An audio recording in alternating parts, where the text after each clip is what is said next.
Okay, sounds good. Well, good afternoon, everyone. My name is Dave Zapponi. I'm the CEO of ECHO, otherwise known as the Educational Council of Homeowners. I want to welcome you all here today for an Ask the Experts About Construction and Maintenance session. Thank you so much for this, and please make sure you mute your phone or your audio so that we can go ahead and give the presentations. ECHO is a statewide nonprofit association established to support HOA board members and engaged homeowners. Our mission is to foster a better quality of life in community associations through education, advocacy, and connections. For today's event, we have a few housekeeping items. You'll find those on your screen now. Please take a look at those, a few minutes to review those while I continue on. The chat icon is to be used to report technical issues and to communicate directly with other participants in the webinar or with the speakers. The webinar also features breakout rooms with our panelists. We ask that you hold all your questions for the breakout rooms where the speakers can answer your questions directly. You can also use the chat feature to ask questions of the speakers, any of the speakers during the presentation. Just go ahead and send them a note. In the Ask the Expert format, we have two general sessions with two presentations per general session. After the two presentations, we will go into a breakout room, into breakout rooms, four of them, one for each of the presenters, and you'll be able to ask your questions in there about the discussion we just had or anything else. These rooms are available for personal relationship, personal connection with the speakers to learn more about their products and services. And if you're interested to talk about an opportunity to meet with them in a different forum. The whole idea here is to get our professional service providers engaged with our community members and for everybody to learn. Okay, initially we will equally and randomly place you in the breakout room. So all of the attendees today will be split up into equal portions and put into the breakout rooms. Once you're there, you then can move to any of the rooms you want. So using the breakout room option at the bottom of your Zoom screen. So if you have any issues with that, just let Connor or I know and we can help you. But there is a little button at the bottom that says breakout rooms. Just hit that if you want them. If you're in Kevin's room for two sessions and you want to shift and go over to Rick's, then just move yourself. You can do that. And you can move more than once during any one of the breakout sessions. Now let me direct your attention to the monitor where you will find the disclaimer. None of what is said during this seminar shall be construed as specific legal or expert advice from the speakers, sponsors, or ECHO. If you wish specific advice, we encourage you to contact your attorney or another suitable expert. The information we provide during this seminar is educational in nature and should not be relied upon for specific decision-making purposes. Thank you for bearing with me on that disclaimer. This event, as well as all of our events, is made possible by the generous contributions of our professional members. Please join me in thanking today's sponsors.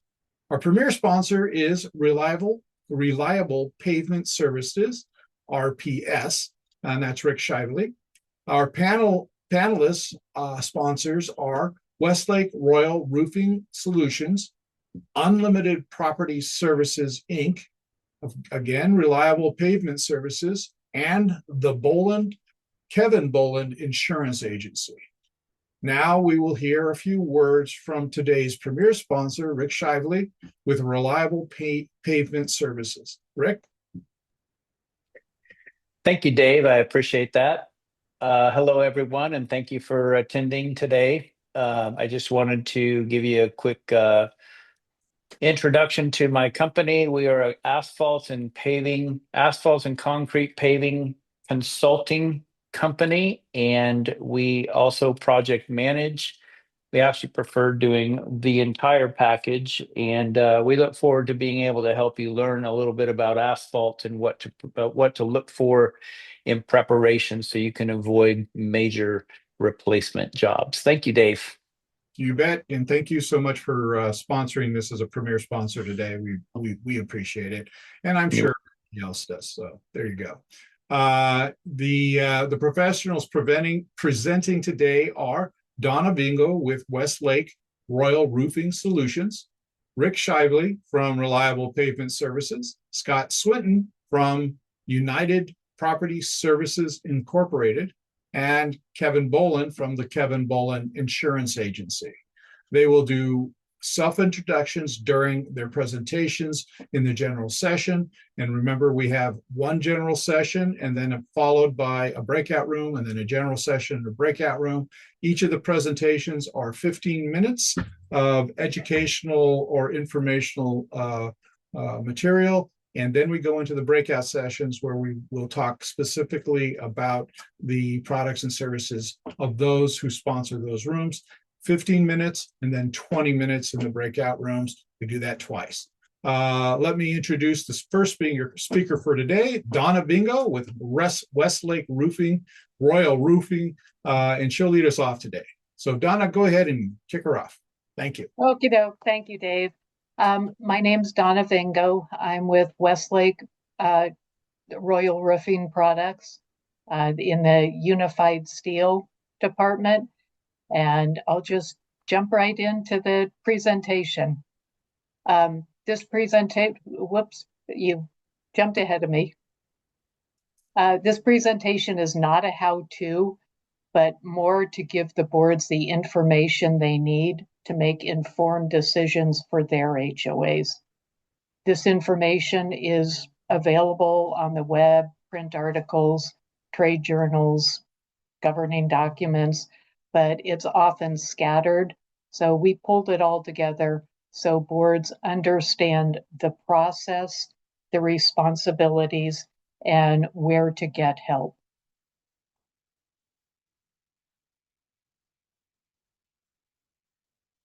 The HOA is more of a mini government that can charge fees to pay for the common area land, structures, and service.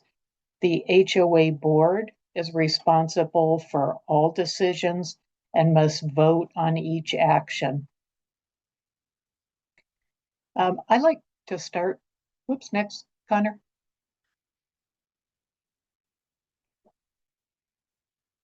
I like to start with who the board is, because when there's a big project coming up, people tend to forget that the board are their friends, their neighbors, who have volunteered to serve their community.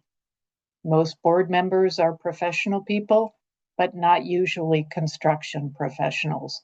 Everyone on this panel today are construction professionals that are here to provide information and guidance to assist you in your decision-making responsibilities. The board has 8 main responsibilities, which are fiduciary duties. They impose assessments, attend board meetings, maintain the common area, oversee finances, enforce governing documents, oversee operations, and the board has limited transparency because their primary duty is to protect the corporation and its assets. So in short, the board preserves, protects, and maintains the HOA and the HOA assets. In California, there are 2 types of HOAs. There's the planned development and condominiums. The big difference for today's discussion is who owns and maintains the roofs. In condos, the roofing is typically an HOA responsibility, which makes planning and reserves especially critical. Condo associations are usually responsible for the common structures, including the roofs. The exact scope is defined by the governing documents, And please always review your governing documents. Reserve budgeting is not optional here. If roofs aren't properly included in the reserves, the board could be forced into very difficult decisions later.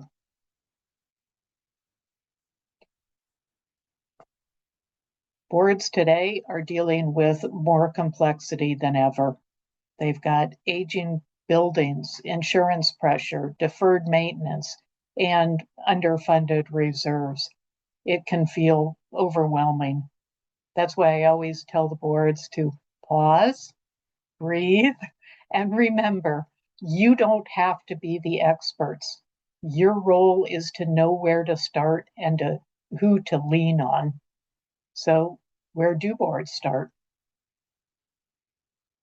Every capital project, especially roofing, comes down to 3 phases.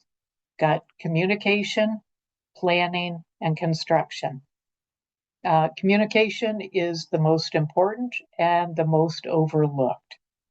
Planning takes the longest to go through the steps, with every decision having to be voted on by the board and documented. And construction's the easiest if the prior steps are done. So number 1, communication. Like I said, I can't stress this enough.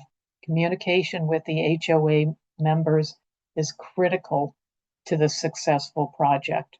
Like in slide 3, I said, who is the board member? They're your friends, your neighbors, your colleagues, and they have no idea how much work you do on their behalf.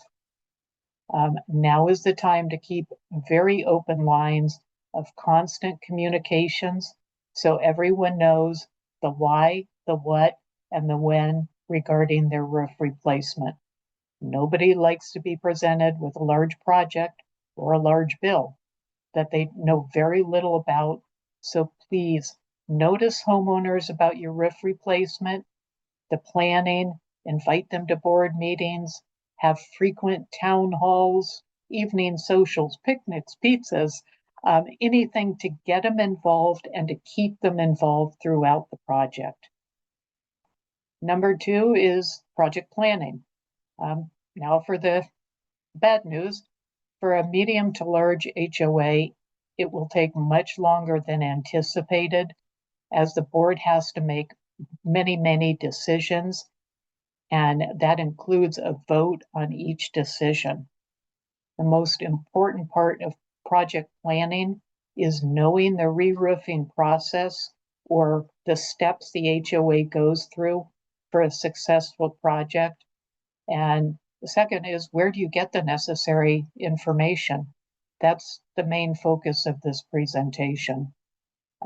Number 3 is the fun part. It's seeing the old leaky roof come off and a beautiful new roof go on. And that's usually the fastest part. So what information do you need and where do you get it? This process slide, which is one of 4 pages, shows the steps an HOA goes through for a successful re-roofing project and can look intimidating, and that's intentional. Not every HOA will go through every step. The goal is awareness, understanding what might come up so nothing catches the board off guard. Because at its core, every decision follows the same pattern. You gather the information, you evaluate the options, and the board votes. And as an aside, I would be happy to provide the steps that each HOA goes through for a roofing project. Step 1 for roofing is information gathering. Many boards are only shown one roofing option, which is usually the cheapest. That's not because it's the best option, it's often the only information that's provided. There are multiple roofing systems available today, each with different appearances, life cycles, costs, and performance. Boards deserve a full education on materials before requesting budget numbers. I'd be happy to make this roofing products matrix available to boards and go through all the different options available to them today.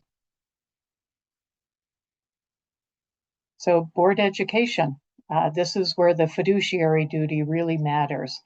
The board's responsibility, again, is not to choose the cheapest roof, but to choose the best roof for their HOA. And again, this includes education about the product longevity, the warranty, fire resistance, maintenance costs, energy efficiency, and total cost to the HOA.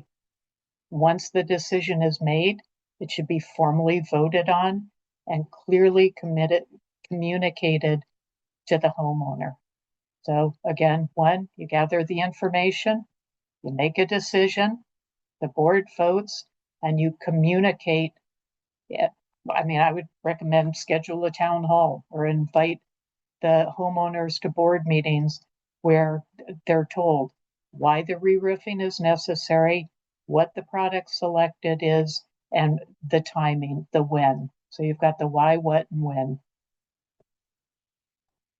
And then we come to money. Roofing decisions always come back to funding. Most reserve budgets are very underfunded for major projects. Boards may need to consider loans, special assessments, or dues increase, or a combination of all three. What matters most is transparent communication, the why, the when, and the how much. Now we go to construction managers. In my opinion, a construction manager can be one of the best investments for a medium to large HOA project. They manage the specs, the bidding, the contractor oversight and reporting. Most importantly, they provide the board protection and structure during a complex project. For HOAs over like 10, 20 units, in my opinion, it's well worth the cost. And I would be happy to give you a list of local construction managers if you'd like, or you can chat with Scott Swinton, who's here today. So whether or not a construction manager is used, contractor selection must be structured. You must have clear specifications, formal RFPs, reference checks, and legal review is critical. Excuse me. Roofing is not just labor, it's a system that must be installed correctly to perform for decades. And like I said, construction's the easy part. The contractor, and if you have a construction manager, really do all the work. They handle all the day-to-day operations. At the end, the board receives the warranties, the lien releases, they get all documentation before final payment. So if there are only 3 things that you remember from today, let them be these. Start early, communicate often, get qualified help. Roofing projects are manageable when boards understand the process and don't go it alone. If you would like the roofing product matrix, the steps an HOA goes through for a successful roofing project, please just email me and I'll send them to you at no cost. So thank you, and I look forward to talking with you in the breakout sessions. Sounds good. And next up is Rick. Rick, you want to say hello? Hello, everyone. My name is Rick Shibley for Reliable Pavement Services. We're consultants and project managers. I wanted to go through this introduction to you to help you understand how to avoid a complete rework and or severe damage, how to handle severe damage. So we'll go to the next slide. We're going to start the discussion today by learning about 2 asphalt conditions, their problems, and some of the causes. I want to review just a couple so we can go deeper with them. But that will also leave us in a position where we're not going to go through an exhaustive list of what can cause asphalt issues. Number one is cracks. Here's some examples of typical cracks. As asphalt ages, it begins to crack, it begins to become brittle as the oils dry. And at the earliest sign of pavement failure, you're going to get cracks. All kinds of different cracks can appear. Fatigue cracks, alligator cracking is another term for that. We're going to look at that in the next page in just a moment. But those are interconnected cracks that indicate structural failure. Another kind of crack is longitudinal cracks. These are parallel to the center line. Many times these are actually paving pass joints. As the paving company installs one pass, then they move over and they install another pass down the road. It leaves a joint. That joint can become a crack. But there's also transverse cracking, cracking perpendicular to the center line.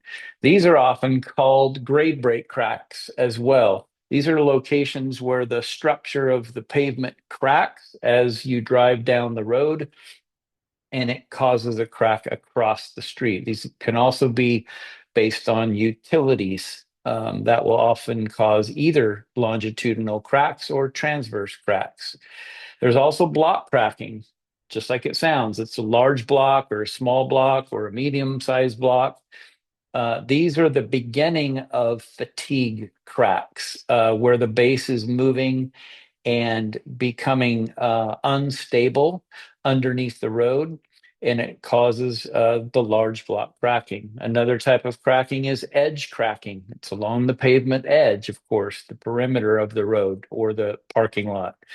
And then there's reflective cracking, and this is actually becoming a very common one because of some of the practices that are used today. Reflective cracking is cracking that's coming from a lower level or surface of asphalt that's getting covered with a newer layer of asphalt in an overlay pave or a mill and fill pave. The bottom layer of cracks reflects through the top layer that has been installed. And one thing very important to know about that process is reflective cracking will appear in much shorter time than any of the other cracks. So you could get a newly paved parking lot, but if they're only paving over the old asphalt, you're going to get reflective cracking in as much as 1/3 the life of a typical repaving project. So you need to be careful and know whether or not it's time or legitimate to do an overlay or a mill and fill. Got a little off there from the reflective cracking, but it's an important piece. And then there's slip cracking. I'm going to show you a picture of that in a moment as well. Generally, cracks are caused by aging or base failure or use fatigue. Let's go to the next slide. So here's an example of fatigue or alligator cracking. Again, it's interconnected crack resembling reptile skin, indicating structural failure. What does this condition indicate? A, structural failure. B, but it can also be premature if the base was not installed adequately. So an adequate base is a 1-to-3 ratio. If you're putting 2 inches of asphalt, then you would put 3 times the depth of base. So 2 inches of asphalt should have 6 inches of base. 3 inches of asphalt should have 9 inches of base. So one of the things that happens when roads or parking lots are being built is the developer or the owner, whomever, decides to install a road without enough base, because the structure of the road is actually more dependent upon the base than it is the asphalt on top. They do work in combination, and the asphalt can be thickened in order to increase the road structure. But this kind of cracking that you see in this picture can happen simply because there isn't enough base under the road. I also mentioned reflective cracking already. These cracks simply reflect the cracks someone paved over the top of. So you might have a road that looks just like this picture. If somebody comes in and says, hey, this is fairly stable, we don't really need to dig this up. We can do this job a lot cheaper if you just let us pave 1.5 inches over the top. Typically, however, they're not going to tell you that that means they're giving you 1/3 the life expectancy as if versus taking this road out. And they're probably only saving you about 50% of the cost. So you actually lose value many times by paving over the top of pavement. And reflective cracking is one of the issues, one of the reasons why. D is it can crack like this simply because of age. Road life used to actually be, by the way, 40 years, but because of all the changes in materials and products that the state and or the suppliers provide and or the conflicts in our government, because that has a direct impact too, the age of life, the life expectancy of a road is now no more than 30 years. So it's dropped by 25%. And in some cases, it's even less than that. Going to go over another reason why in a few minutes. But the final reason that you can get fatigue cracking is just simply overuse versus design, kind of going back to the way it was built. Uh, it may just be a road that was built 40 years ago when we didn't have huge, heavy trash trucks coming into the property once or twice a week. So in that case, you're going to get fatigue cracking simply because it's being overused. Let's go to the next slide. So here's a picture of edge cracking. So what can cause this kind of cracking? This is different than the picture you saw before. It has some similarities in the really small cracks, but mostly the main cracks here are just the edge is slipping away. This can be caused by a lack of base not being installed 2 to 3 feet wider than the pavement. And you can't quite tell in this picture, but there is a slope right off the edge of this road. So that slope starts to move and it causes edge cracking. Another can be the same thing we talked about, the lack of proper depth of aggregate base underneath. Another cause can be a lack of actual edging. Sometimes it's better to have a header board or even a curb along the edge of a road because it prevents side to side movement, slide movement, it's called. And so not having an edge of your pavement will cause it to fatigue sooner. It also can be oversaturated ground, not necessarily because there's a slope. It could be very flat on the side of a road, but if it's being overwatered or uh, 20 feet away is a hillside and the hillside is draining water underground right next to the road, it can also cause this oversaturated condition and the base is too soft and then it starts breaking away. So let's go to the next slide and look at more evidence of cracking. This is called slippage cracking. Um, this, however, is being caused, this can be caused by a few different issues too. One is like in this very specific case, this is actually less than 8-year-old pavement. But if you can tell in the picture, this pavement was paved very, very thin. I said it's 1/2 inch. It might even be less than 1/2 inch. It might be almost 1/4 inch, which you can't even do these days because of how they make asphalt now versus how they made asphalt then.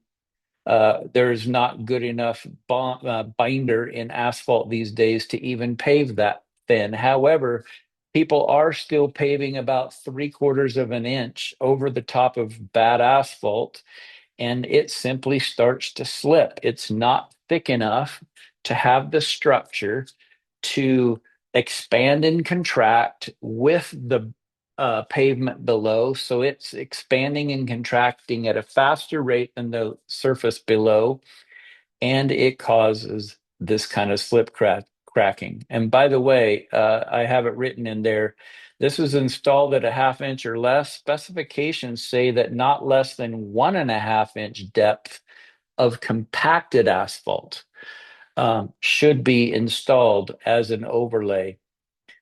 This view has paving fabric in between the old and the new asphalt. But that paving fabric is useless with such a thin depth paved over the top. So, in my experience as an independent paving consultant, I see violations like this 75% of the evaluations that I go to that have an overlay, they are under paving the depth. It should be no less than 1.5 inches compacted. And by the way, asphalt packs compacts at about a 25% rate. So if you're going to compact to 1 inch, you have to install 1.25 inches to get to 1 inch. Or if you want to get to 2 inches, you have to install 2.5 inches of asphalt to compact it to 2 inches. So again, as a consultant, 75% of the projects that I evaluate where there's severe damage incurred, I see pavement that's paved over other pavement that's installed under specified depths. Let's go to the next slide. I wanted to show you this crack just because it's a different, this it's really hard to see, but if you see in the middle inside the yellow outlined area, that is actually crack seal material that's filling a crack. It's not quite flush. It rarely is. But cracks, because they'll leave a belly. But I think I wanted to show you this because this specific crack is actually in a McDonald's parking lot. This crack is about 1.5 inches wide. That's how close this picture's taken. And I wanted to just say something about crack seal. Because I'm talking about cracks, I want to also caution you that not all cracks are ready for crack seal work. In fact, if it's not at least 1/4 inch wide and a 1/2 inch deep, then it's not wide enough or deep enough to get material inside the crack. It's not the material sitting on top that seals a crack, it's the material that's inside the crack. So if a contractor isn't seal coating 1/4 inch, even sometimes 3/8 inch cracks, they're not wide enough. And especially if they're not at least a 1/2 inch deep, then it's just a waste of money to do crack seal work. I wanted to make sure I kind of pointed that out as an education in preparing for your projects. Let's go to the next slide. Thank you. Here's a close-up of a 3/8 inch wide crack. So it is over 1/4 inch and it is wide enough. You would also see, however, that you can see all the sand down inside of it. Some of this sand is intentionally put in the crack so that it could create a bottom in order to prepare it for sealing the crack. However, if you just look at the road, it's kind of hard to tell, but there's sand all over this road. Like the sand has come out of the pavement because asphalt is rock, sand, and oil, especially in the days prior, 15 years ago and longer, which are typically the roads we're replacing at this point. But the sand has come out of the pavement and it's sitting all over the place. This crack is 3/8 of an inch wide, but it's also only about 3/8 of an inch deep. So crack seal material sitting in that crack right now is not going to seal this, but for just a couple of weeks. It's not deep enough to hold. And when a tire happens to hit it and turn on it, which is in a parking lot going to happen all the time, then that sealed material is just going to rip right out of the crack. That's unavoidable from the contractor end, and it's just again me trying to educate you on what is worthy of sealing and what is not. Let's go to the next slide. Okay, some surface conditions to just be aware of. There's many different surfaces of pavement: smooth, rough, water worn, good slopes, poor slopes, over seal coated. We'll look at that in just a minute. And now a new one is pitted, rattling and pitted surfaces. I've mentioned before that the life expectancy of asphalt is shortened. And one of the main reasons why is because they're using RAP asphalt. It's recycled asphalt paving. And they're using recycled asphalt for the purpose of replacing the rock. And it's weakened asphalt and it's creating a rougher surface. I know we're over time, so I'm 16 minutes in. I think I need to just stop at this point and go ahead and let Connor You have a take few us more to minutes, breakout. Rick. Oh, I do? Okay, Mhm. Connor, let's go to the next page. We'll go quickly through some of these. Here is a water-worn area. You can see the grass at the top of the picture. It's coming across the parking lot and it's washing the surface, washing the seal coat right off of the surface. Let's go to the next slide. So water can cause damage prematurely. Here is the peeling and debonding of seal coat. This condition happens when you seal coat too many times and or too often. Asphalt needs to be the surface needs to be 85% worn of the past seal coat before the new seal coat is going to effectively bond. However, one of the reasons this is also happening, so one reason is because it's happening too often. Another reason is because they're not adding the proper additives. There is an additive like paint. It's latex. If you do not add latex, then water gets through the seal coat, sits underneath the seal coat, and then overnight it gets cold enough that it starts to expand and it pops the seal coat right off because of water damage. So even though seal coat is supposed to protect asphalt from water, it's actually in some cases causing water damage. Let's go to another slide. This is the pitted and raveling debonding. This is brand new asphalt on the left. There's old asphalt seal coated on the right. That's why it's smoother in the first place, because it does have seal coat. But this pitted effect is happening because of RAP asphalt. They're actually replacing up to 30% of virgin rock that we used to use, 100% of. 30% of that virgin rock is now just old, broken asphalt. And they're using it as if that's supposed to be equal. It also means that there's not enough oils to bond everything. And so this is a very common issue. It means that you probably have to seal coat your brand new asphalt much sooner. One more slide, I believe. We can go. No, we have already been here. We already saw that. So here's the final page. It's a quick overview. Start your maintenance earlier. Don't forget to do your maintenance because it's 25 cents a square foot versus $5 a square foot. However, you can actually over seal coat, like I showed you. Do consistent maintenance work about every 5 to 8 years.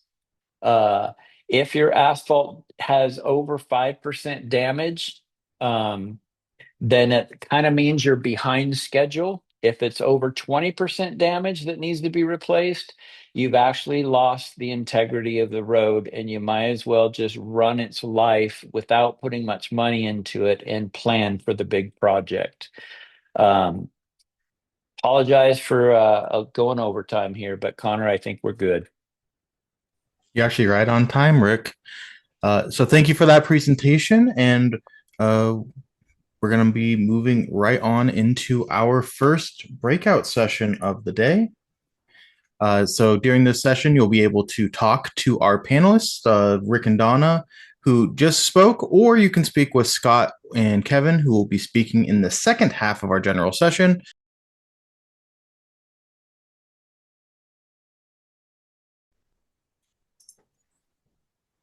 Okay, Dave, it looks like everyone is back in the general session. I hope you had a good session, good breakout session. You can't move from room to room. Just remember that. Scott Swinton is next. If you want to go ahead and take it away. Scott, go ahead and give your presentation. Sure. Thank you, guys. And thank you for everybody who is just in the other room with me. It was fun trying to uh, figure out what to say when we haven't presented yet, but we figured it out and got lots of great questions, and I'll implement some of those answers into this as we go. Again, I'm Scott with Unlimited Property Services, general contractor, construction manager, and construction consultant on everything site and structure within your community. From the dirt and the sub drains all the way up to top of the roofs.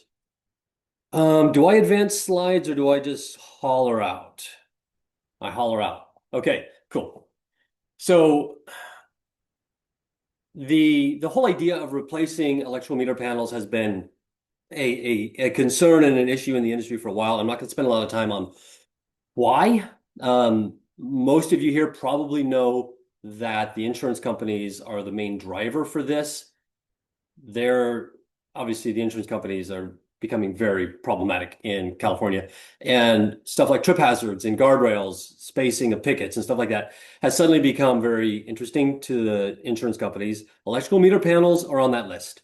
When they see the Zinsco panels and the Federal Pacific panels in your community on the main meter boards, and a question in the last session, somebody asked, are the Challenger panels on that list? Yes, the Challenger panels are on that list. When they see those panels, they want them out. They want them replaced. They are a fire hazard. And I'm not one to stand in the middle of the highway and wave red flags. So, if I come to your community and I look at your panels and you have these panels, I'm not going to say, everybody moves to a hotel till we get these replaced. But in reality, there have been real problems with these. They have caught fire, and the time is now to start planning to replace them. There are none of these panels that are new. They've been discontinued for decades.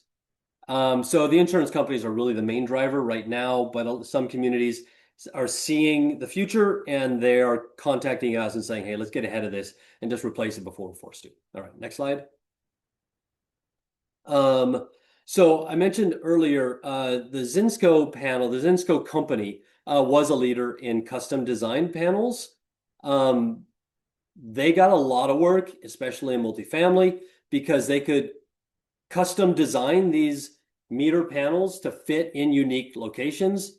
That was great then. It's terrible now, because now PG&E and the building codes say your panels have to fit in a certain size and a certain shape, and you have to have clearances here in front. You have to have clearances to the side. You have to have this clearance from the top, and they can't be any lower to the ground than this, and they can't be any higher than that. So getting a new compliant panel into that same location is often impossible. So a lot of times the panels are moving to the exterior. Sometimes you take that entire structure that they've been mounted into and you demolish it and you rebuild it. So the Zinsco problem, what was good for them at that point, they were able to be creative and get these panels into unique spaces, is now a significant issue for rebuilding these. And I just put a schematic, a line drawing from a project we had in Concord to the right, just showing some of the dimensions, some of the layout of the panels. And the panels designed for this closet that you see here in the photo were never going to fit. Significant changes and alterations were going to have to happen. Next slide. Let's see. There was a question similar to this in the last in the question session. So I'm going to spend a little more time in what we're describing right now, just talking about some of the specifics and I don't want to call it the engineering because I'm not an engineer, but I've been dealing with a lot of engineers over the last 5-6 years since this has really become an issue. So what you have is PG&E brings power to your community, and in that transformer is like this block of excitement. Like that's where it's coming from. All the power is there. Then they're going to come out of that transformer underground. Typically, the transformer might be on a pole, but for a large condominium complex, that thing's going to be either underground in a big green box like that photo, or possibly several up on a pole. Travels through feeders very large copper or aluminum wire to your meter panel. And so that arrow is pointing toward that big rectangular box right in the center. That's going to be your switch gear, main shutoff for the whole community. And then from that switch gear, it goes to the individual meters. And that whole system right there in the center photo is what the insurance companies have decided, and time has proven, can catch fire. So that'll get hot, the connections inside they'll get loose, they'll start arcing, and that's where the fires start. So from those, you have feeders then that go to your individual meter panel or breaker panels inside your unit, or the sub panel. So every one of those meters represents a sub panel inside your home, and those wires are running through your walls, through the floors, through the ceiling, sometimes underground, whatever it takes to get those feeders, again, copper or aluminum wiring, over to your sub panels. And then your sub panel has the breakers that go to all of your lights and plugs and toasters and all that. Let's go to the next slide. So if we replace these panels, what do we have to consider? Number one, everything in our society is moving to electric.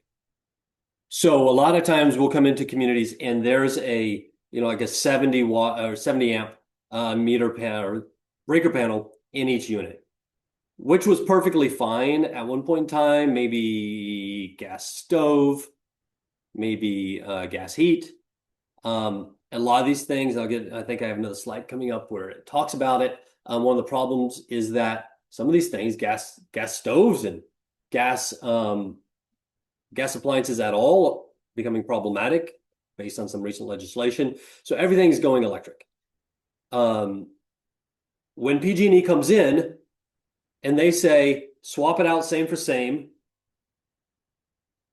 it's a very streamlined and easy process.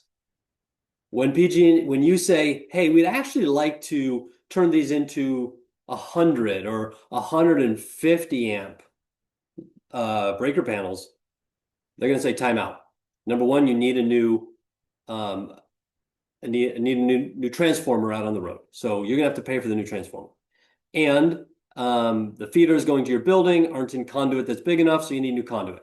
So the conduit, you have to trench everything between the transformer and the meter panel.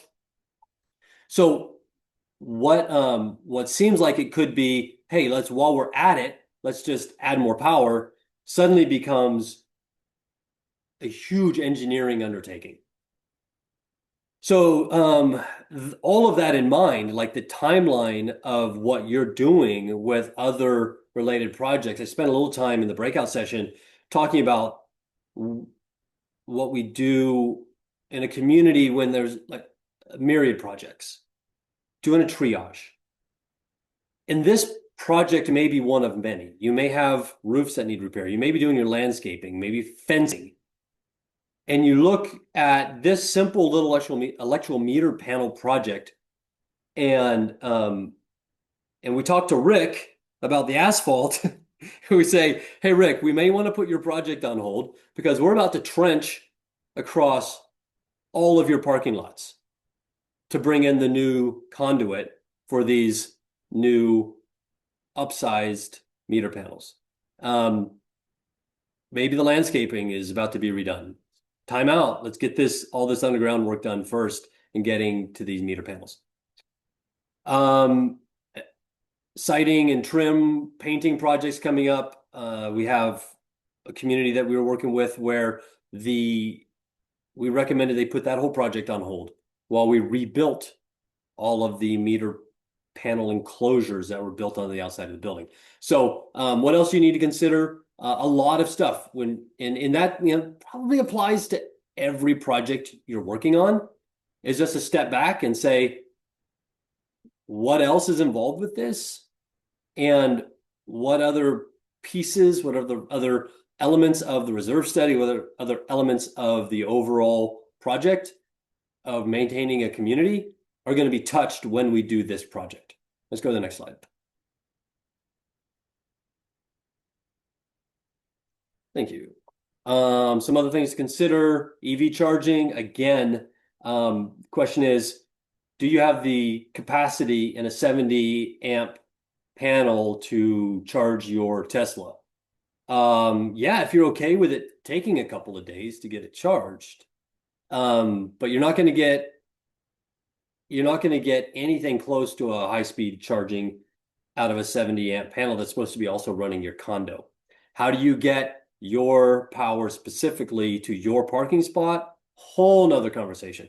But what some things to consider when you're talking about replacing these electrical meter panels? Well, EV charging always comes up. Where do you want to charge? Do you want to charge in your parking spot, in your garage, or do you want to charge in a couple of designated spots out in a common parking area? Very different conversations. Then I mentioned briefly the gas appliance ban. This keeps getting batted around. Is it good? Is it bad? Are you indifferent to it? It has an impact when it comes time to design your new electrical meter panels.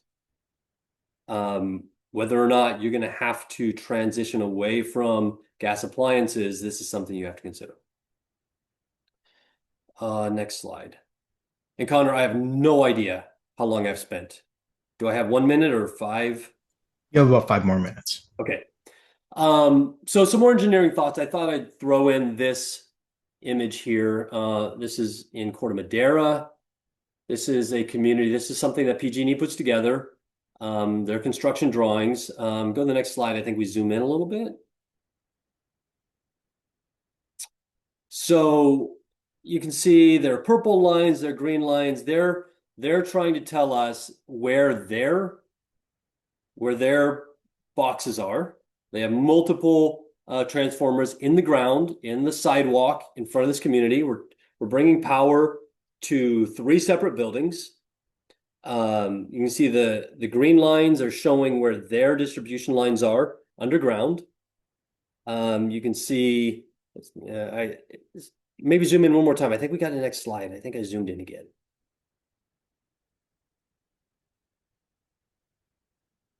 Bingo, that's perfect. And so we have the very center of the screen, you have 5 buildings all tucked together. We're moving the electrical meter panels to the end of each of those buildings. The problem is that you have the transformers out in the sidewalk, and they just re-landscaped 3 years ago. So all of that landscaping is going to get torn up to run new conduit to those meters. Let's go to the next slide. Okay, yeah, some engineering thoughts. So location. The lines on the last slide probably meant almost nothing to you unless you're an engineer.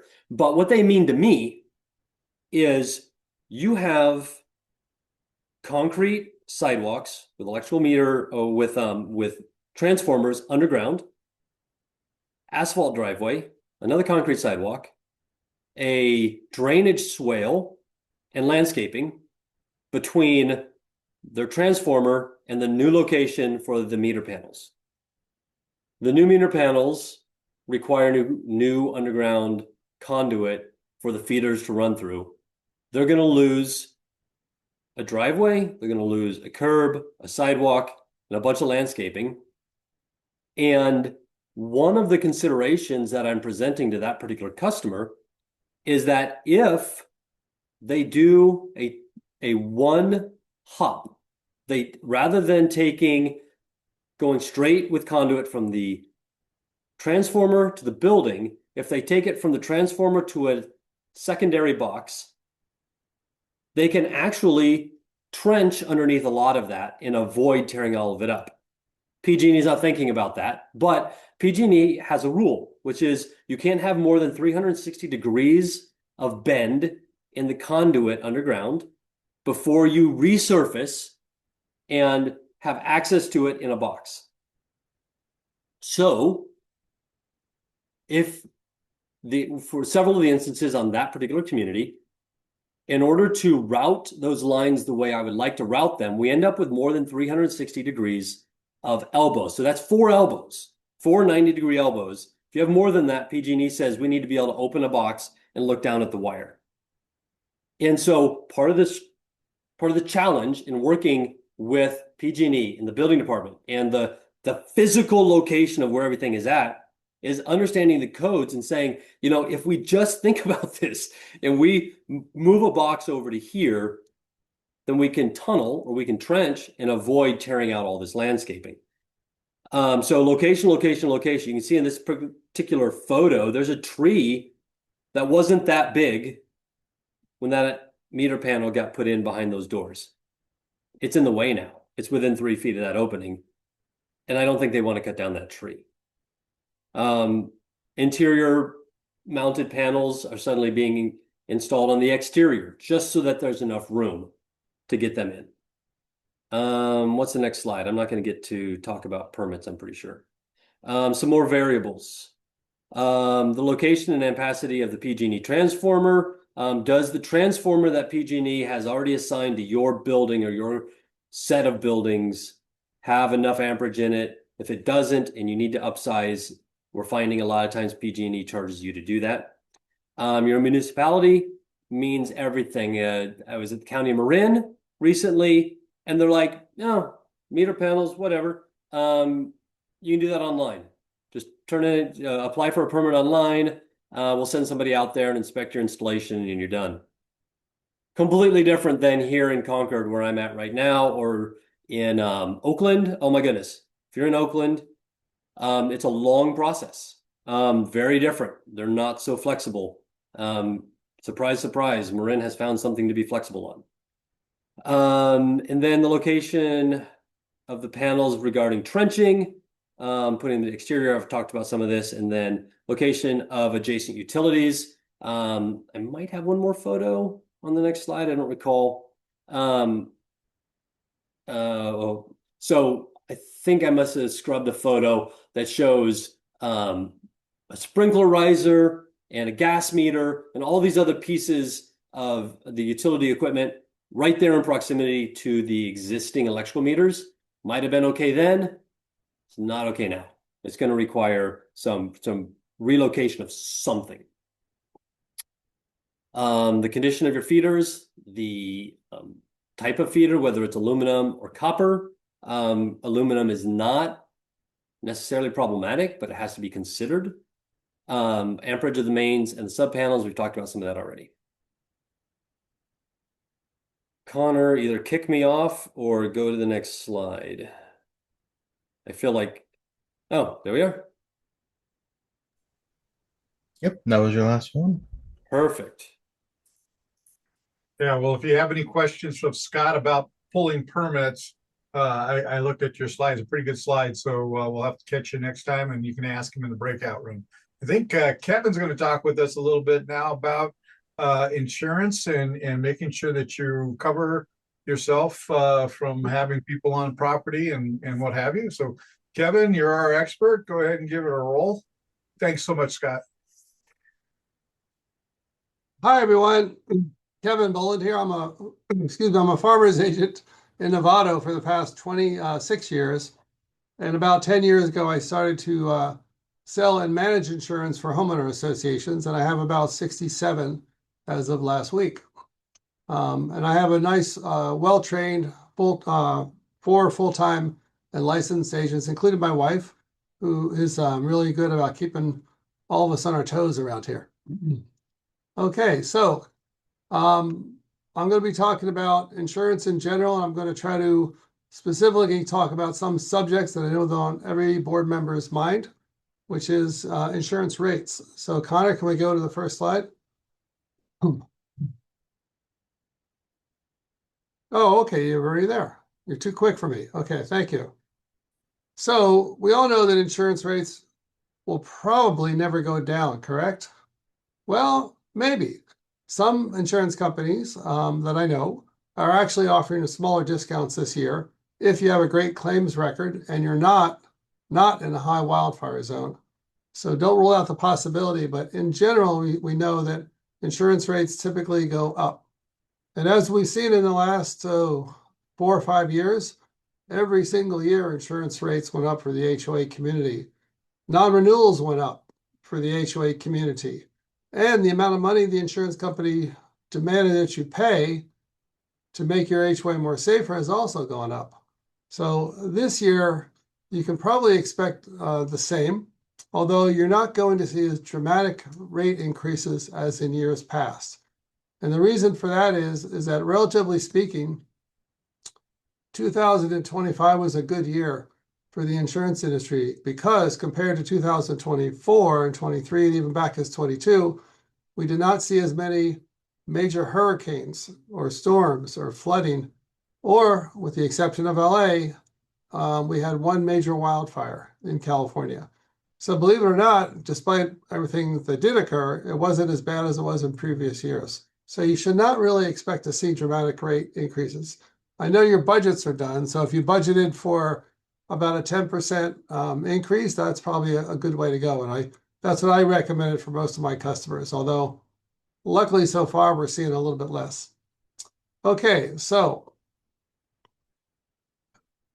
if you are in a high wildfire zone, there's 5 different categories. There's extreme wildfire, high wildfire, medium wildfire, low wildfire, and negligible wildfire.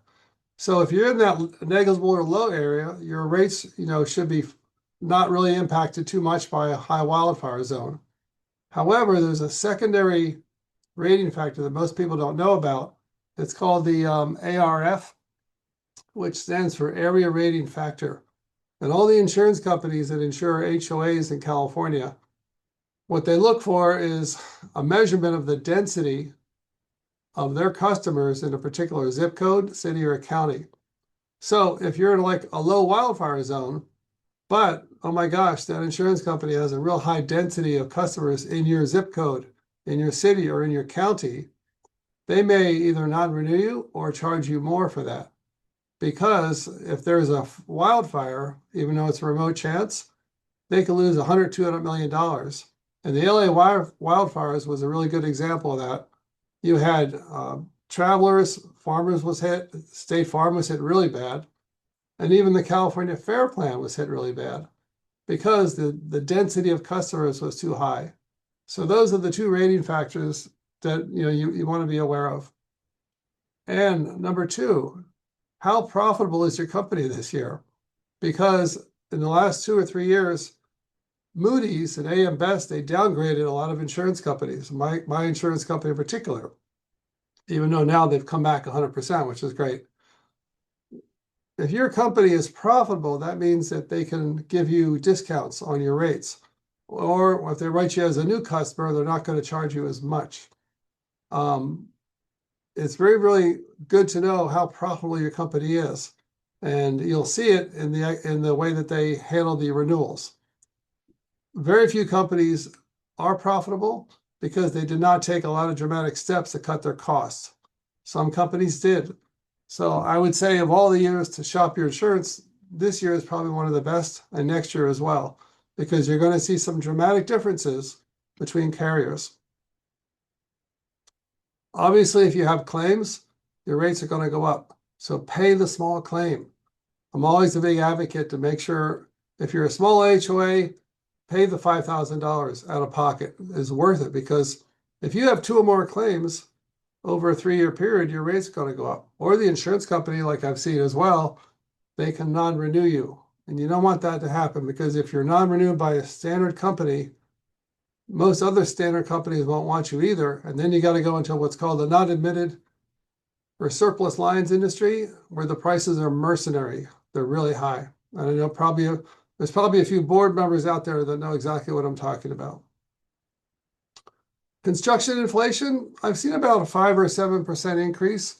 In other words, Farmers Insurance will take one of my HOAs on renewal, and they'll say, you know what, because of the local labor and parts costs here in the Bay Area, we have to increase the coverage, the replacement coverage, by, let's say, $500,000. Well, that's typically a price increase of maybe $300 to $500. So that can happen as well. That has an impact on your rates. Can anybody guess what the X factor is to raise more rates across this nation of ours? Obviously, you can't say anything, so I'll say it for you. If we had a major catastrophe like 2 or 3 wildfires or one big one again, or if we have a lot of hurricanes or storms or floods or tornadoes back on the southeast coast, That is the X factor. And luckily last year, 2005 was a relatively good year. So these are the 5 variables that would impact your rates. Okay, Connor. Okay, so how do we lower our risk of rate hikes in the future? The big question on everybody's mind. So one of the things the insurance companies have done in the last 3 years, besides raise their rates, they've taken out their microscope and they're sending inspectors out much more frequently. And they're looking for hazards at the association. A bad roof, like we heard Scott talking, or Scott and the former speaker talking about today. They're looking for bad asphalt. We have a lot of claims every year for people that trip and fall, and they sue the association to pick up some small amounts of money, $10, $20, or $30,000. But it happens frequently. So what can you do as board members to practice good risk management? So I created a little checklist that I put together late last year. Connor, can you show that?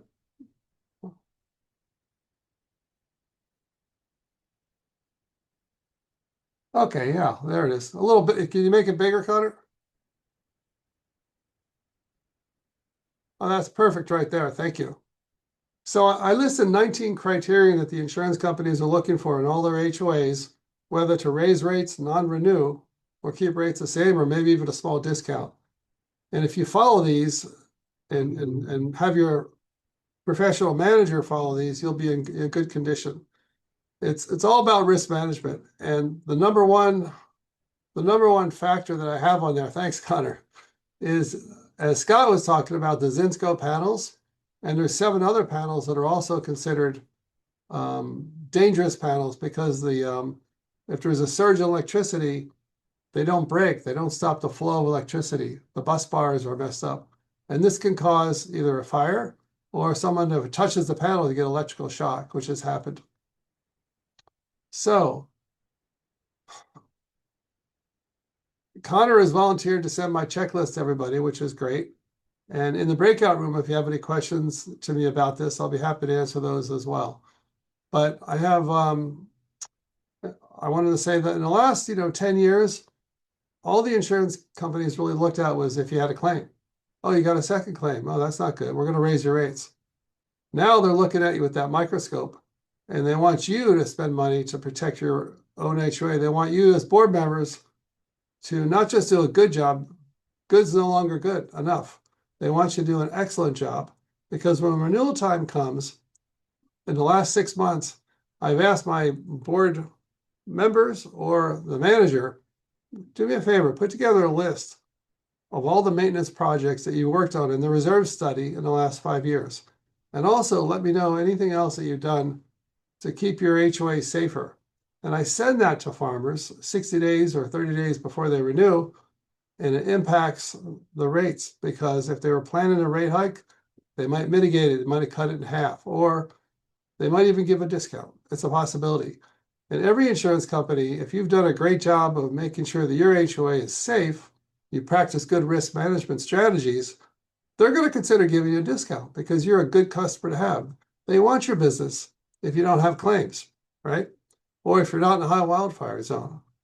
I have one of my board officers, Carol Clark of the Village Square of San Jose. I don't know if she's here today, but she put together probably 3 pages of all the work that they've done. And they did a tremendous amount of positive work. I was able to mitigate her increase by about $6,000 for the HOA because of sending that information to me. So keep that in mind. All right, and you'll get a copy of that checklist by Connor after, in the next few days, I'm sure. So let's see here. Pay your small claims. I talked about that. It's really important to do it. Engage, don't enrage your homeowners. I think as experienced board members, you know how important it is to do your best to, calm down a board member who's angry. We all know that most homeowners don't show up. I meant homeowner there, sorry. Most homeowners don't show up unless there's a problem, right? With a few exceptions. And I learned by the hard way, if you don't actually sit down with someone and listen to them, they are going to, get angry and maybe file a claim against you for discrimination, for example. And I learned my lesson early when I was the president, and the same thing was about to happen a year later. This time I went to the owner's home. I sat in the kitchen with him for hours, and we got such a good rapport together that he decided not to file a claim for discrimination. So engage, but don't enrage. Okay, and then as many of you who may know me have heard me talk before, I'm a big advocate of the walls out property policy. It'll save you 20% every year on your insurance. 75% of the claims that we have in HOA communities, 75% is interior water claims inside a home. So why not transfer that risk to the homeowner where the water damage occurred and let their insurance pay for it? And I've had great success with about a dozen of my HOAs doing this, and the rates have come down. So it's a good way to mitigate your exposure to future claims and also to cut your current rates. All right, next slide, Connor. All right, how do we avoid being sentenced to the surplus lines carriers? And for those of you who know Azkaban, you probably get that reference pretty quickly, Harry Potter, right? I have seen a few of my associations, and I've heard about other ones that are moved to the Lloyd's of London, the non-admitted market. And if you're paying $30,000 a year in a standard market, and all of a sudden you have multiple claims, or you're in a high wildfire zone, and you get kicked out, no other standard company wants you. You have to go to the non-standard market. They're not regulated by the California Department of Insurance, which says that no insurance company can raise rates more than 25% in a year. 25%. If you go to the non-admitted market, they raise your rates 400, 500%. I've seen an HOA go from 200,000 to almost $1 million. And we're talking insurance premiums, $1 million. I've seen them go from 10,000 to 80,000 to 100,000. So it's really important to do whatever you can not to be in a position where you get moved into that market. That's why paying for your smaller claims is much better, because you want to keep your claim record clean. If you have 2 or 3 smaller claims, you could be non-renewed as well. All right, so inspect all your trees. I had one HOA here in Novato that was a great HOA, well run, beautiful place, but they had an old tree that looked beautiful on the outside, but was rotting on the inside. It fell down and it caused over $500,000 of damage. Coincidentally, they had another claim 3 years before that, and because of those 2 claims, they were shifted off to the non-admitted market, and their premiums skyrocketed. Replace your old Zinsco panels, and I give you a list here of all the other panels on my checklist that you need to worry about. They're actually here too. There's Pushmatic, there's Stablock, there's the Challenger panels, and sometimes like there'll be a bad panel rebranded by a new company. In that case, for example, is Cutler Hammer panels. They're also considered dangerous by the insurance company. I've actually seen where one year in our HOA, a young couple put too many Christmas lights up and outside of their home. It caused a power surge, and the breaker didn't break, and it was about a $400,000 fire. And of course, the HOA rates went up the next year. Higher property loss deductibles saves money, and it reduces paying for homeowners' interior water damage claims. Let's say you have a walls in property policy where it's going to be comprehensive. If there is a fire, the insurance company is going to come in and pay for all new kitchens and bathrooms. That's called walls in. You can have that type of property. Let's say you have a $25,000 deductible. If you have that deductible, what it means is that any damage under that deductible has to be covered by the homeowner if the claim actually occurred in the homeowner's home. So, back of a toilet, dishwasher, clothes washer, a pipe burst. Most of your water claims are going to be under $25,000, about 90% of them I've seen. So let the homeowner take the care of that with their insurance, keep the HOA out of the picture, it keeps your rates clean. So a lot of insurance companies have caps now on what they will or will not do. None of the insurance companies really want a big homeowner association anymore.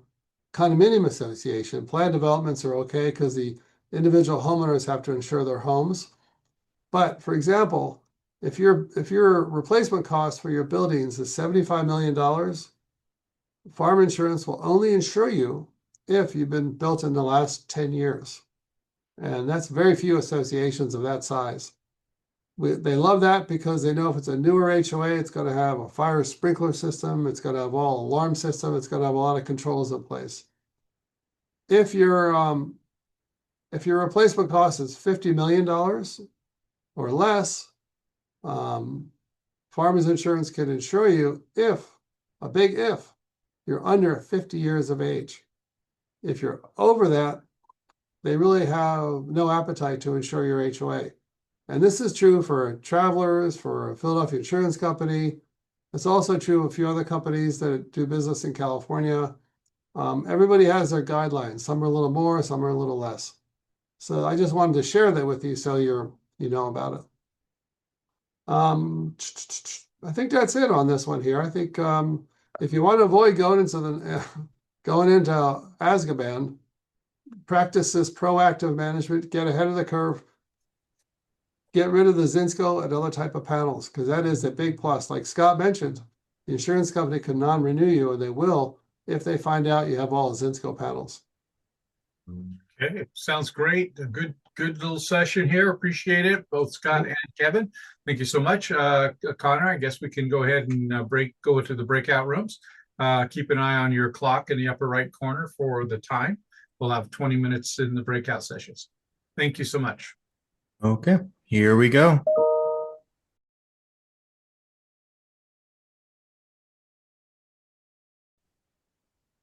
Welcome back, everybody. We're in the home stretch. This will be the final concluding comments.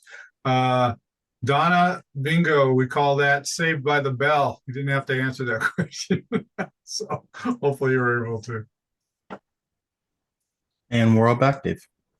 We're all back. Okay, so I want to thank everybody for participating in today's event, especially our presenters. Wonderful job, a lot of fun, a lot of really good questions from the participants. Thank you, participants. You did a great job asking good questions, and I actually learned a lot from hearing some of the comments. So wonderful work there. Appreciate it. And for those of you that aren't ECHO members, thank you for being an ECHO member and supporting us. That's very important. For those of you who are not ECHO members, and there may be a few on the call here, please join. We would really appreciate the opportunity to have you as a member and to help support HOAs throughout the state. We have a lot of other programs that we do. We do over 100 programs a year, so we would certainly like you to be a member. If any of you have friends or colleagues in other states or maybe in California that live in HOAs, please encourage them to join, and our suppliers as well. We often it's just a matter of asking them and letting them know who we are. So word of mouth goes a long way. ECHO doesn't have deep pockets, so we don't have a massive advertising program. So your help in that regard is very much appreciated. If you would like to become more involved with ECHO, please consider joining our volunteer corps. We do have an opportunity for all of our and members to help out. We have simple projects from just going to a meeting and maybe helping with the roster or writing articles, helping to contribute, reviewing information. In fact, we have a new software program, and many people have volunteered to help us to help review that software to design it better for our HOA community. So consider joining the HOA, the ECHO volunteer corps, and then just send me an email at dzapponi@echo-ca.org, and I'd be happy to sign you up and talk to you about what it takes and what the commitments are. And for now, I'd like to give you some of our announcements. The ECHO HOA University has an educational program focused on HOA board preparedness. The core curriculum of 10 courses is designed for a high quality training and is available for HOA board members, interested homeowners, and professionals. Your participation in the program will earn you a certificate of HOA board member preparedness. The courses are offered live online, and most courses are recorded and available on demand. We have only two that are that you actually have to participate in, ethics and then the capstone course. The courses are offered online, as I mentioned. If you or someone you know wants to enroll in a certification program, registration is available online on our website, or you can contact Connor if you need assistance. And Connor's email address is on the screen now. Here are a few of our small in-person resource panel meetings that are coming up in the second quarter. Sacramento Resource Panel, which is actually out in Roseville, is Tuesday, April 7th. And that's going to be water conservation and non-functional turf compliance. We have a member of the water agency out there participating in that meeting, I believe the Roseville Water District. They'll talk about rebates and what's necessary to comply. The Echo Club at Rossmore, also known as TCAR, is meeting on Wednesday, April 8th, 2026. And they're going to be talking about non-functional turf implementation. And that is with the East Bay SMUD, and they handle the water district out in that area. So if you're interested in learning more about that and maybe about the rebates available, that's great. I know Rossmore did get several of the rebates. They have a fairly significant amount of the money that's going into the program. They have a lot of grass out there. The East Bay Resource Panel per se is going to meet on Thursday in San Ramon. That's April 9th, 2026. And we're going to talk about HOA tree care. And I know last week we had a tree care professional, Ian Ashby, do a program with us. And he checked with the state of California. State of California has few regulations on non-functional turf. And if you plant a tree, you can still use potable water. So it's something that's kind of interesting. We're looking into it, what the requirements are. Generally, it boils down or rolls downhill to the district for enforcement. Wine Country Resource Panel, which is in Santa Rosa, is Tuesday, April 21st. And it's Shape, Strengthen, and Sustain Your Guide to Pruning and Plant Well-Being. I think there's a theme here, right? A lot of landscaping work being done. The North Bay Resource Panel on Wednesday, April 22nd, 2026. That's up in Kevin's area, Kevin Bolin. And it's in Nevada. Wonderful opportunity. We don't have someone speaking very often on sewers and systems maintenance, sewer system maintenance, but this is a really good one. If you have issues with your sewers or your sewer systems, we're going to have a professional there speaking on that. I recommend that you go there. It's a nice drive and it's a beautiful location. And then we have the San Francisco Resource Panel on Wednesday, April 22nd. It's an evening presentation, and April showers lead to water intrusion. So that's another fun one. Well, maybe not fun, but it's something you need to know about. I think that's the number one claim in HOA insurance for homeowners. Kevin, is that right? I think so. Water intrusion. So anyhow, we have 3 larger events this year that are planned, and we're looking forward to doing that. I'm pulling together the agendas as we speak. The Northern California seminar is on June 13th at the Villages in San Jose. We're doing it there again. That should be a nice one. We used to get about 150 people there, and anywhere from 15 to 20 exhibitors, and it's a lot of fun. Good food. They do a good job with the food, that's for sure. And we hope to see you there. You can sign up. I think if not now, in the near future, you can get on board there. This one is going to be nuts, bolts, and the future of HOAs. So that's our theme, and we do have a couple of people already signed up to give presentations. So Southern California seminars in Laguna Hills as a community center, and then the legislative update is going to be November 14th, and we'll do our end of session legislative update. There are, just a side note here, there are several pieces of legislation going through Sacramento now that are pretty draconian. They're difficult pieces of legislation. We're tracking those now. I know CAI and CACM are also spending a good deal of their effort on it as well. So we collaborate with them on managing the Sacramento situation. But we'll keep you posted. Read our insight and the journal, and we'll have more information about them. Our Echo Our Town is coming about and developing well. That's our platform for our a new product that we have, that if you're an Echo member, you can get access to Our Town. And I'm going to go ahead and let Connor take it from here, since he's the project manager. He can tell you a little bit more, and maybe after the meeting we can run the video real quickly. It's about 3 minutes, so we won't do it now, but it's a great new project that I think you'll all benefit from as members of Echo. So Connor, go ahead. Yeah. Thank you, Dave. So as a member of Echo, Our Town is a new product that we are releasing for Echo members. No additional charge to your membership dues or anything like that. It's just an additional service that we're offering for you. It kind of consists of two components. One of them is a public-facing exchange platform, which allows you to actually have basically a pseudo website for your association if you don't have a place for your members to go online. That's a good solution for you. If you're interested in that component of it, feel free to email me and we can talk more. The other side of it is a Echo exclusive social platform, which actually will allow you to talk to other Echo members, allow you post questions to our professionals. It'll allow you to contact me a little bit easier as well. There's things in there that are very useful, like our jams, which are basically Zoom meetings that you can set up between you and your communities, or a professional could set up with you.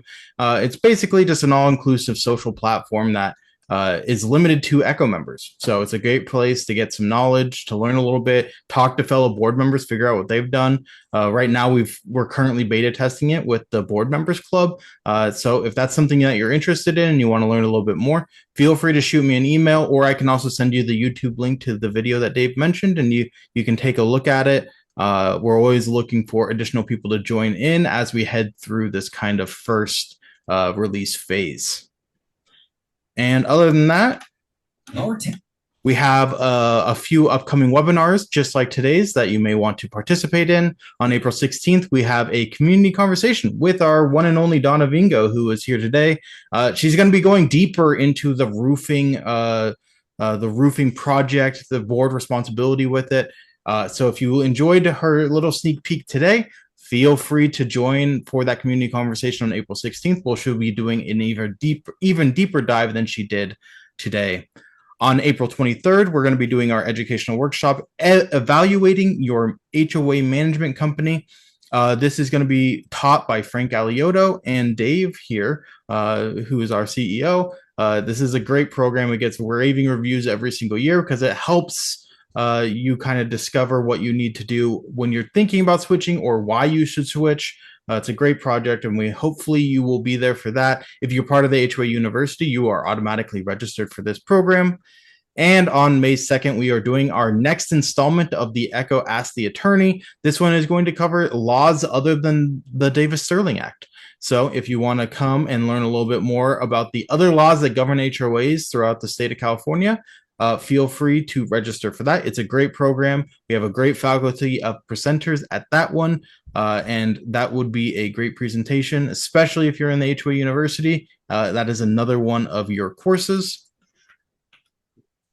Last but not least, we have the Echo Board Members Club. So if you are a part of the Board Members Club, or if you're an Echo member that's not yet signed up for the club, feel free to email me for the registration link. But the next one is going to be Tuesday, April 14th. The Board Members Club is a peer-to-peer board member group where we pose topics every single month and let the board members discuss it amongst themselves. It's a lot of peer-to-peer discussion, figure out how other associations have solved problems throughout the state of California. It's a great place to get together with other board members and figure out how to solve solutions. It's also a great sounding board for us at Echo, because a lot of those topics that you guys talk about in that meeting, we figure out if that's a good thing that we need to bring and do a more focused webinar on, like our community conversations. So if you want to sign up for that, feel free to send me an email. I'll send you the registration link. And last but not least, this webinar was recorded, so the general sessions will be available to rewatch or to send to your other community members if you need to. as well as the slides and Kevin's checklist were made available for you today. So if you didn't get a copy of that, feel free to email me. And as a last thank you, I want to say thanks to Rick, Scott, Donna, and Kevin for participating as our panelists today. We appreciate you taking a little bit of time out of your day to help educate board members. And of course, thanks to all of you for attending and making this a successful event. Echo appreciates your investment in education to foster a better quality life in HOA communities.